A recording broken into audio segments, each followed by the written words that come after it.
gbogbo ọmọ kóòtù òjíire ńlọ́lọ́kọ káàkiri gbogbo àgbáńlá ayé ọ̀dẹ̀ ọ̀dà bí yọ̀yẹ̀ wá kò ní yẹ ẹlẹ̀. Ogun Warapa ẹ jẹ́ n fún yín nìkan sí. Ogun Warapa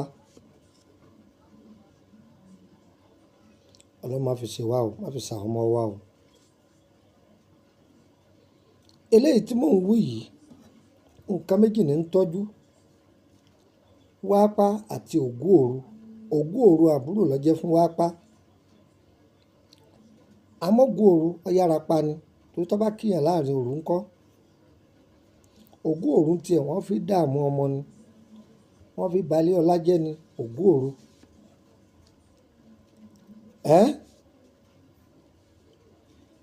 kọ̀nà yín lówó o, kì í ṣe pé gbogbo iṣẹ́ la lè filẹ̀, ṣùgbọ́n wọn ọba yìí á fi ilẹ̀. Láwọn ògún òru tí ìwọra jù ẹ lọ tọ́jú ìgbẹ́ màálù. Ìgbẹ́ màálù yìí ẹ wá ìsasùn tuntun kẹjọ wà nú ẹ̀.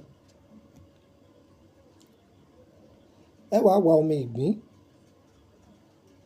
omi ìgbín ẹ fi fọ ní pẹ̀tẹ̀ pẹ̀lú odidi ìgbín kan.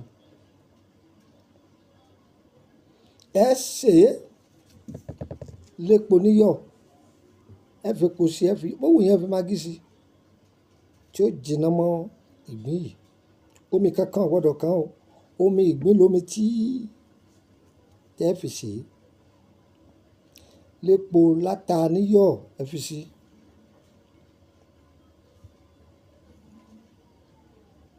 Ẹnìyàn máa kó jẹ yóò sì máa lá àwọn èròjà yìí sí.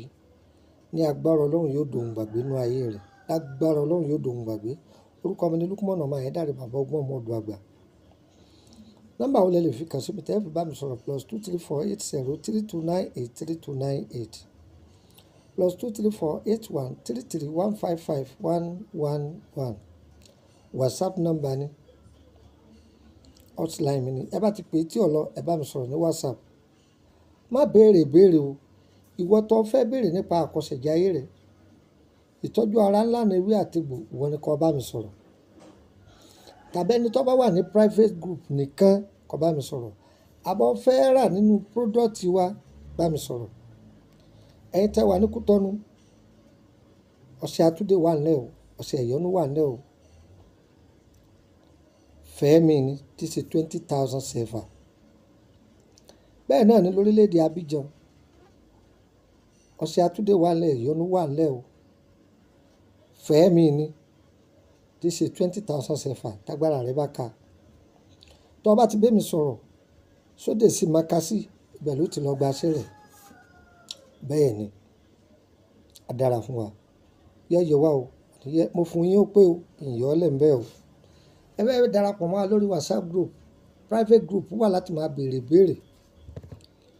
Public group wà láti jẹ́ mẹ́mbà lásán kí ọ̀kan máa gé ní àwọn iṣẹ́ tá a ti fi ilẹ̀ tẹ́lẹ̀, ṣùgbọ́n fẹ́ máa béèrè béèrè kó yẹ ọ yékéyéké ọ join private. Private yìí ọ̀fẹ́ kọ́ o, 10,000 sefa wọ́n fi ń wọbẹ̀. Nàìjíríà 10,000 naira wọ́n fi ń wọbẹ̀. Tẹ́lẹ̀ 5,000 ó ti kú bẹ́ẹ̀ o. Ọ sanwó wọlé, oṣù bá ti parí ọ máa sanwó. Yọ̀yẹ̀ wá kò ní yẹ ẹlẹ́. Ire gbogbo ní sojú ọjọ́, ire dáadáa tí ó ti sánmọ́ wa lónìí. Elédùmarè á jẹ́ ó fò wá ru. Ire o, ire kàbí.